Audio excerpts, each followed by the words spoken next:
delivered by the PS. Olwairo Minister w'ensonga z'omunda mu ggwanga Major General Kayendo Otafire alabiseko mu kakiiko ka Parliament akalondoola eby'entambula ku nsonga ya kampani eyagala okuleeta ku ennamba z'emmotoka empya ezirimu obumu obuketta. Kyokka ono abadde asuubirwa okujja n'abakugu mu nsonga eno naye azze yekka ekitabudde ababaka.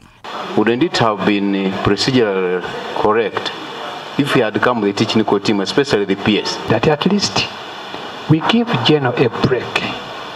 That we give them another time. He comes with full body.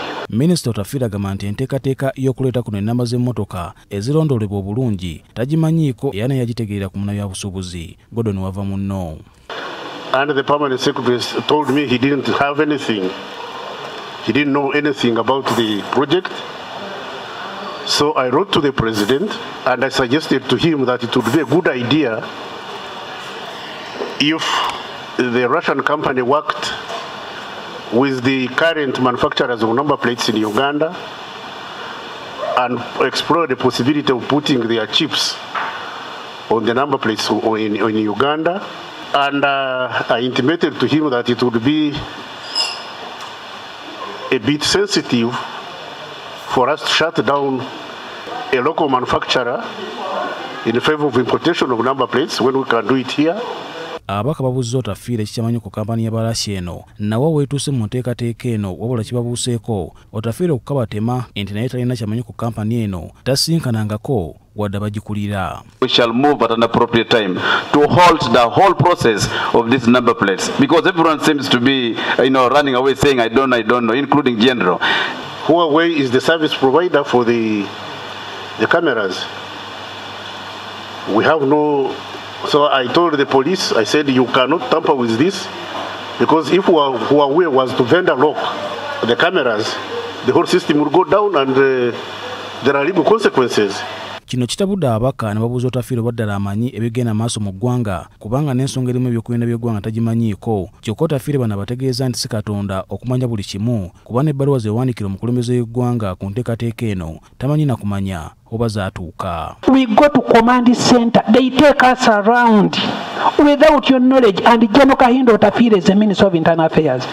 One, do you think you are in charge of this ministry? Because I'm not God to dream that these fellows are going to do this. And that's why I'm in charge, to stop any wrongdoing. Kyokka waliwo abakugu bagamba nti bagenda e Russia ne basanga kampani eno ekola ate nga ekituufu ku kampani eno tebangako mu Russia terina yadde eggwanga mweri ekiteeberezebwa okuba ne bakugu abagenda e Russia tebaatuuka baakuma Dubai ne bajingirira alipoota era ababaka baagala bano bonna bakwatibwe olw'okulya enguzi n'okuwuddisa eggwanga. Wano Otafire wategeereza nti kampani eno yeetaaga okunoonyerezaako kubanga erimu obufere bungi era asabye akakiiko kano okola okunoonyereza okumala ku vulugu ono era ne yeeyamukawo obujulizi bwe keetaaga. Because we are in the process of acquiring new technology all the time, maybe somebody authorizes them to go and try to demonstrate. And secondly, somebody can run a system parallel to ours, not necessarily using our cameras, but using their cameras. Like you said, they have installed some cameras. There is this technology that connects cameras without using the police system. Because the police says we are not working with them.